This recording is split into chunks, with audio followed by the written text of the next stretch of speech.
एक और अहम खबर से आपको अपडेट करें। वजीर आला पंजाब सरदार उस्मान बुज़दार का हेलीकॉप्टर हादसे से बाल बाल बच गया। हाफिजाबाद से लाहौर वापसी पर तैयारे से परिंदा टकरा गया था। तैयारे को हंगामी लैंडिंग के जरिए लाहौर एयरपोर्ट पर उतार लिया गया। इसी हवाले से मजीद तफसीलात जानते हैं अपने नुमाइंदे शाहिद चौधरी से। शाहिद चौधरी, बताइएगा ये वाकया कब पेश आया और हेलीकॉप्टर को किस किस्म का नुकसान पहुंचा है?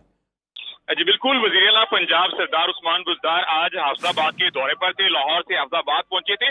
दौरा मुकम्मल करने के बाद लाहौर वापसी पर जो है वज़ीर आला पंजाब का त्यारा जब लाहौर की हदूद में था तो उस वक्त इस पे जो है वो परिंदा टकराया और त्यारे को हंगामी लैंडिंग के जरिए लाहौर एयरपोर्ट पर जो है वो उतार लिया गया है। हेलीकॉप्टर के अगला जो हिस्सा है उसको मामूली नुकसान पहुंचा है, ज़राए का ये कहना है। वज़ीर आला पंजाब सरदार उस्मान बुज़दार इसमें जो है वो बाल बाल बच गए हैं और त्यारे को जो है हंगामी लैंडिंग के जरिए लाहौर एयरपोर्ट पर जो है वो जो है उतार लिया गया है। इससे पहले भी परिंदों के हवाले से सिविल एविएशन जो है वो हदायत जारी कर चुकी है। इससे पहले भी कई परवाजें जो है वो ताखीर का शिकार इसी वजह से हुई है कि परिंदे अक्सर जो है वो सिविल एविएशन और ये जो लाहौर एयरपोर्ट की हदूद है इसमें आ जाते थे। तो आज भी ये वाकया जो है लाहौर एयरपोर्ट की हदूद के अंदर वज़ीर आला पंजाब सरदार उस्मान बुज़दार का त्यारा हाफिजाबाद से जो वापस आ रहा था हेलीकॉप्टर, तो उस वक्त इससे जो है वो परिंदा टकराया और ज़राए के मुताबिक हेलीकॉप्टर के अगले हिस्से को मामूली नुकसान पहुंचा है। बहरहाल तमाम लोग जो हैं वो मुकम्मल तौर पर महफूज हैं। तमाम लोग मुकम्मल तौर पर महफूज हैं। शाहिद चौधरी, आप इस हवाले से अपडेट कर रहे थे, आपका बहुत शुक्रिया।